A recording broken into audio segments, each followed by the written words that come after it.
এটা আমার একটা প্রশ্ন। না না বুলু সাহেব, আপনাকে এই কারণেই আমরা এখন উন্মুক্ত করে দিয়েছি। ঠিক আছে স্যার, আপনার যে দাবি, আপনার যে পরামর্শ, এটা কিন্তু এটা আপনার স্যার, বিটিআরসি গ্রহণ করেছে, তাই না? ঠিক আছে, তো আপনার এখন জানার আপনি দরকার ছিল স্যার, এইজন্য আমি এটা বললাম যে ঘটনা আমি এটা দেখছি। বলেন, এখন বলেন। এখন প্রশ্ন আছে স্যার, এই যে আমি 4টা কার্ড নিয়ে আসছি বিভিন্ন কোম্পানির, যেখানে লেখা আছে 2 দিন মেয়াদ, 19 টাকায় 2 দিন মেয়াদ। এটা হচ্ছে বাংলা লিঙ্ক। এখন আছে 19 টাকায় আপনার 24 ঘন্টা মেয়াদ রবি। আর এয়ারটেল আছে 19 টাকায় 31 দিন 3 দিন মেয়াদ, আর এই গ্রামীণে 2 দিন মেয়াদ। আমার প্রশ্ন হচ্ছে, এই জিনিসগুলো কি স্যার পচা যায়? এটির মেয়াদ থাকবে কেন?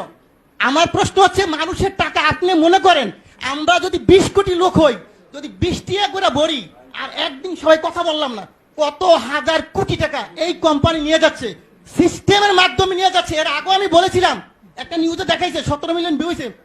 ওদিক থেকে উচিত ছিল এই সিস্টেমটাকে বাংলাদেশে বন্ধ করে দেওয়া। আমি বারবার বলেছি, গরিব মানুষ ভিক্ষা করে, সে 20 টাকা ভরে। আপনি হয়তো জানেন না, আজকে বললাম সে তার মা মারা গেছে, বাপ মারা গেছে, সে কথা বললো না, তার মানে আমার টাকা চলে যাবে? হয় কেন? এই গ্রামীণ ফোন কোম্পানি বা অন্য কোনো কোম্পানি, এরা কারা? এরা আপনাদেরকে না জানে হাজার হাজার কোটি টাকা সিস্টেমের মাধ্যমে নিয়ে যাবে। এটা কিন্তু স্যার সহ্য করার মতো না। প্রথম প্রশ্ন হচ্ছে, এটাকে আজকের মিটিং এর পর থেকে কিছুক্ষণ পরের মতো আপনারা দিবেন, যাতে বাংলাদেশের কোনো জনগণের একটি টাকা যাতে না যায়।